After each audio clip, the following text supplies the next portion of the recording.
పొద్దుగాల పాపని ట్యూషన్ నుంచి తీసుకొని ఇంటికి వస్తున్నా. వచ్చేదారిలో 7 అయింది. ఇంత పొద్దుగాలైతే ఇంకా అంకుల్ మంచిగా శనక్కాయలు పెట్టిండు. పచ్చి శనక్కాయలు ఫ్రెష్గా ఉన్నాయి. అంటే ఈ మధ్య ఏంటంటే శనక్కాయలు నానబెట్టి పచ్చి శనక్కాయలనే అమ్ముతున్నారు. కానీ ఇవి అట్లా కాదు. ఇప్పుడే అంటే ఒక 2-3 డేస్ అవుతుంది పీకి. మంచిగా ఉన్నాయి నిజంగా పచ్చి శనక్కాయలు అని చెప్పేసి చూసి తీసుకున్నా. కానీ కాస్ట్ అయితే మరీ చాలా కాస్ట్.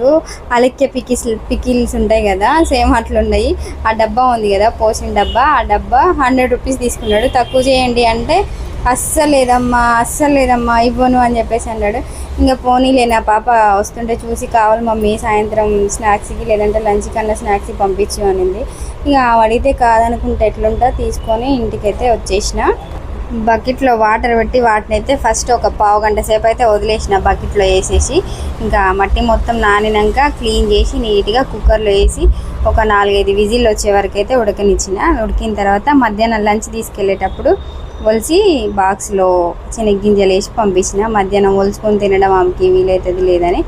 ఇంకో మా మిన్ను వచ్చింది ఈరోజు మా ఇంటికి. వచ్చిందో రాలేదో ఇల్లు మొత్తం ఆగమాగం.